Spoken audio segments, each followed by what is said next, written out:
Have any of you seen Blue Eye Samurai? It's a great animated show on Netflix about a half-white, half-Japanese samurai named Mizu. They are on a revenge quest to kill the 4 white men, one of whom is Mizu's father, that were in Japan when Mizu was born. I highly recommend checking it out if you get the chance. It has a lot of bloody action, an amazing score, and a pretty talented voice cast.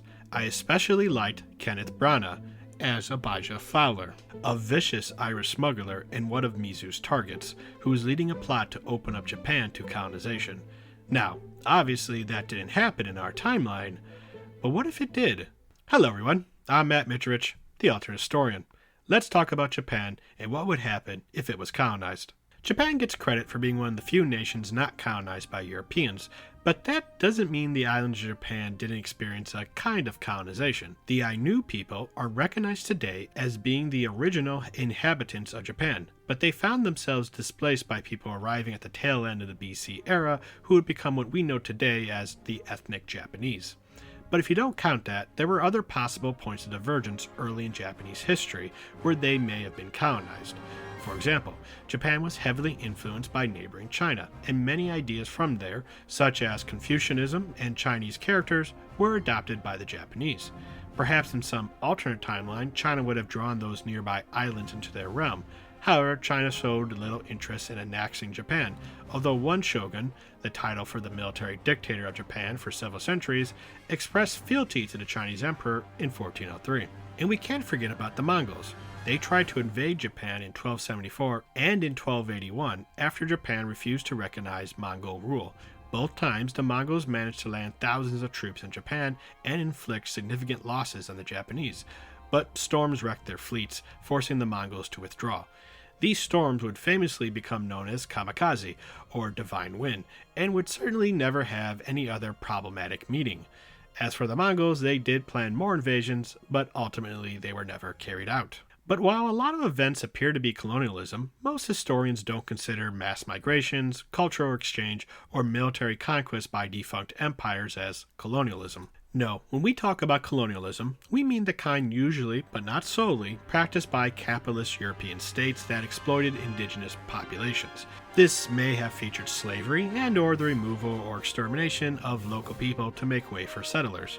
You know, the kind of colonialism that shaped our modern world. Because while Genghis Khan's empire no longer exists, the former colonizers still exist to this day, and in many cases still maintain an unequal relationship with their former colonies.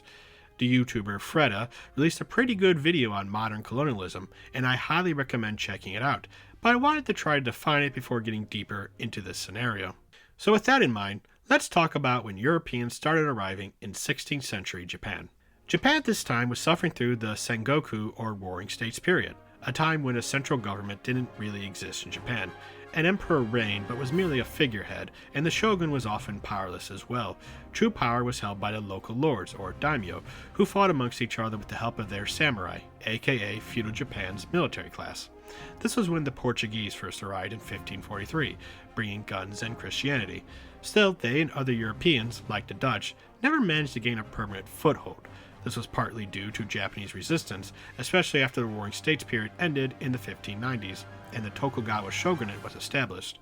The shoguns adopted official policy of isolation, and with easier pickings elsewhere in the world, the Europeans didn't bother Japan for a couple centuries outside the occasional Dutch trader. However, as Europeans became more active in East Asia, and the Japanese began to chafe at the conservative rule of the shogunate, official attempts were made to establish diplomatic relations and trade with Japan. Britain, Russia, and America all tried in the first half of the 19th century, but it wasn't until 1854 that Commodore Perry of America successfully forced Japan to open itself to foreign relations and trade. European states established contact with Japan in the following years, making them agree to incredibly unfair trade deals. Japan may have been colonized at this point, but it had a couple things going for it. For one, America and the other European powers would be distracted by wars and rebellions at home or in other parts of the world. Thus, no imperial power could capitalize on a weak Japan. Secondly, and more importantly, Japan did not sit idly by and wait to be colonized. You see, the arrival of the Europeans helped spark a revolution known today as the Meiji Restoration of 1867. This ended the shogunate and broke the power of the old feudal class. It also theoretically returned the emperor to their position of authority, but in reality it was their advisors who held the real power. During this period, the Japanese were eager to learn from Europeans and adopted many things from them, including cutting-edge technology, Western-style dress, and, unfortunately, social Darwinism, in order to catch up with Europe. Because of this, by the early 20th century, Japan had become a world power with their own colonial empire. And while this path would ultimately lead them to be on the wrong side of the most destructive conflict in human history, Japan had successfully managed to survive being colonized by Europeans like so many other people from around the world. But what if that hadn't happened? What if Japan was colonized? A book that was extremely helpful in researching this what if was Kenneth Henschel's A History of Japan, and in it he said, "A divided land is an easily conquered land." And I think Henschel made a really good point. A divided Japan would not have been able to effectively resist European colonialism. Indeed, even post-Meiji Restoration Japanese thought this. As one Japanese traveler wrote in 1887 about a discussion he had with a Maori chief in New Zealand, I replied that in Japan, we also used to have chiefs of local clans throughout provinces who maintained vast domains across the country, and that some of the clans had disputes with the British. Fortunately, they had not been of such serious nature as to threaten invasion, and so we have been able to maintain our independence thus far, but I had to admit this could only have been due to good fortune. Thinking back on it, one realizes how lucky we have been to have maintained such freedom when one considers the limited advantages we have over the West. So, if the Tokugawa shogunate failed to end the Warring States period, a disunited Japan couldn't resist European incursions. But what happens next? Well, a longer Warring States period means greater European influence over Japan early on. For example, Christianity would be more widespread, as there would be no one with enough power to enact and enforce a nationwide expulsion or persecution of Christians, which happened in our timeline. Instead, more missionaries would arrive across Japan. Now, there were an estimated 215,000 Japanese Christians by the time the persecutions began in the 1600s, but in this alternate timeline, this number would only grow. And then, of course, there was trade. Now, in our timeline, the Tokugawa shogunate expelled all European merchants in 1639 and closed Japan off from the rest of the world for centuries.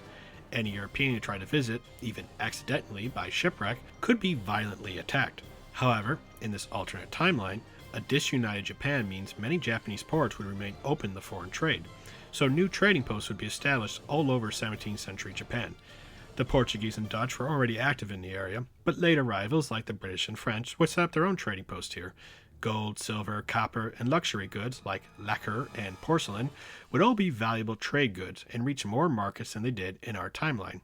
Japanese-style swords might also arrive in larger numbers in Europe and elsewhere, creating an earlier generation of weebs. Presumably, Japan becomes a battleground for the colonial wars of the 17th and 18th centuries that were fought across North America and India. Daimyos would take sides and send their samurai to fight along their European allies.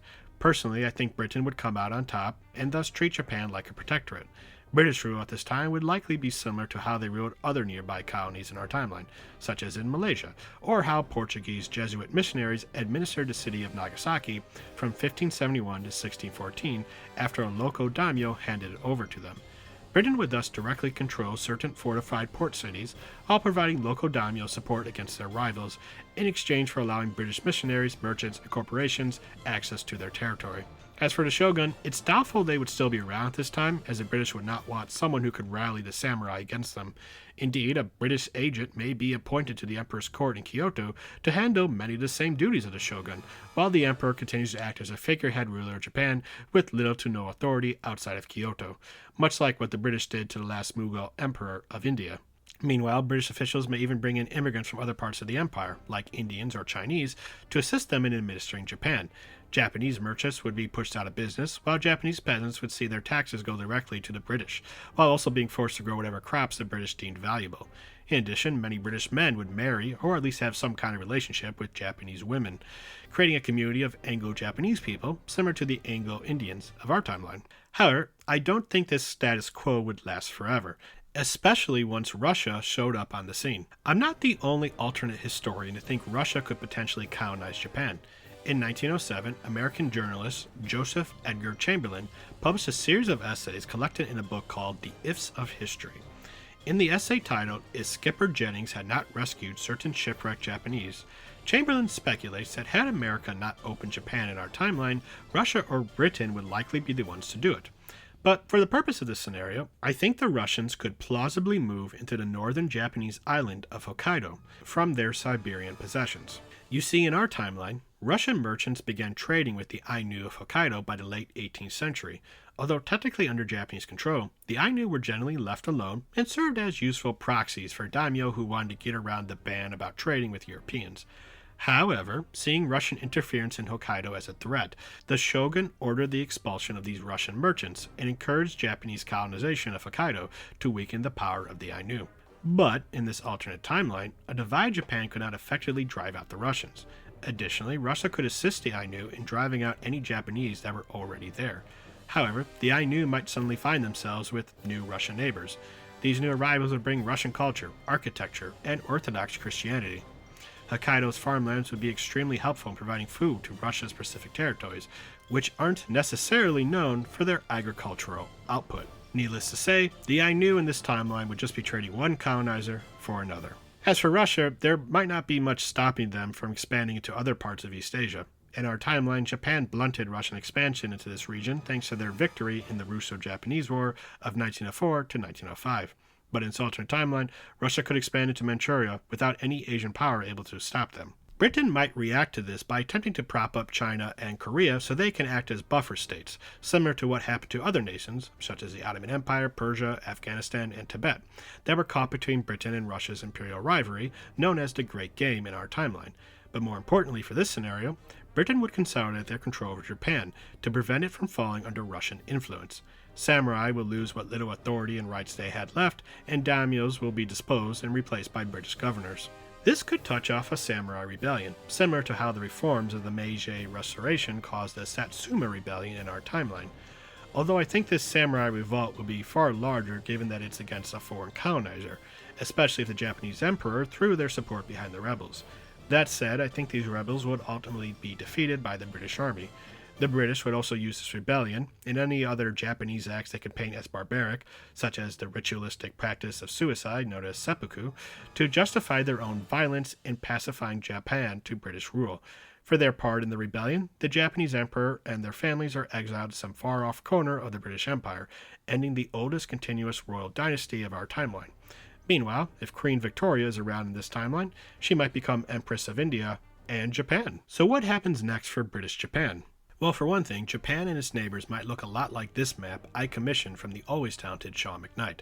For another thing, it's unlikely Japan would industrialize as quickly as they did after the Meiji Restoration in our timeline. Britain would want Japan as a market for British goods and not compete with British industry after all. So foreign companies would dominate Japan early on, and Japanese conglomerates like Mitsubishi would never form.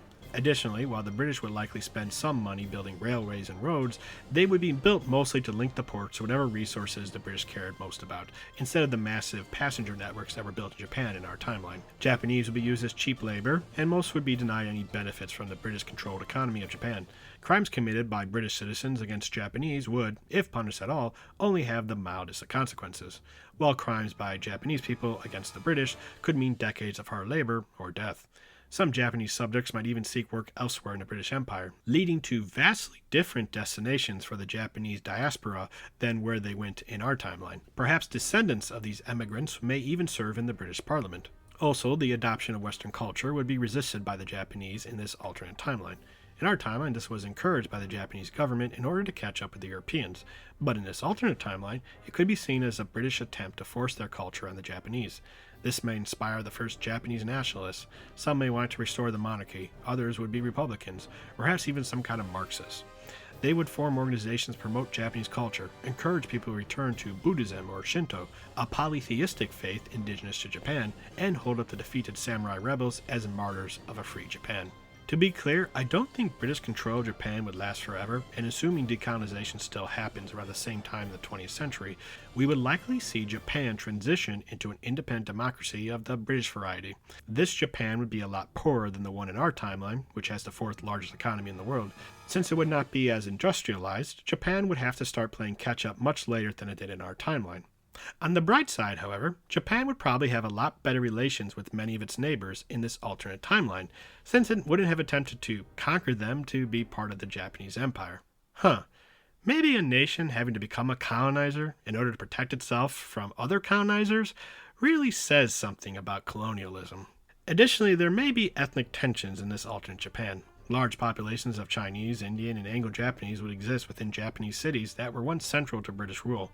What happens next depends on a lot of factors. Malaysia, for example, has large Chinese and Indian minorities in our timeline, but another former British colony, Uganda, expelled their Indian population. And what about the rest of the world? Having avoided defeat in the First Sino-Japanese War, perhaps the Qing dynasty would have continued on a bit longer, resisting European incursions and putting down domestic unrest. As for Taiwan, which was also colonized by Japan in our timeline, if China can't hold on to it, some other European power would presumably grab it. And what about Russia and Japan? If the Russian Empire still fails spectacularly, are there enough Ainu to get their independence like Finland, Poland, and the Baltic states did in our timeline? Or do the Russian colonists living there keep the island in an alternate Soviet Union? Do the Ainu get expelled to Central Asia like how the Soviet Union did to so many of its ethnic groups in our timeline? Do Japanese nationalists try to claim Hokkaido as rightfully Japanese? And what about the independent Korea I mentioned earlier in this video? What if they take what would have been Japan's path in our timeline? As in mass adoption of Western culture and technology in order to ignite a rapid industrialization that can fuel Korean imperialism. Perhaps when Russia collapses, they expand into Manchuria and attack China proper. Maybe they, in a moment of historical irony, look upon Japan as a natural part of Greater Korea. It's honestly hard to guess what the present of this alternate timeline would look like with any sort of accuracy this far from the point of divergence, but I think we've seen just how destructive colonialism can be on a people. A colonized Japan would be almost unrecognizable to the one we know today, which also begs the question, what other unique cultures were destroyed or warped by colonialism? Is the world really a better place because it happened? Perhaps not, but if you have any thoughts about the direction of this alternate Japan, feel free to share them in the comments. Well, that's all to say in the subject. If you enjoy what I do, please like, comment, subscribe, click that bell icon, share this video, or support me on Patreon. I'm Matt Mitcherich, the Alternate Historian. Bye.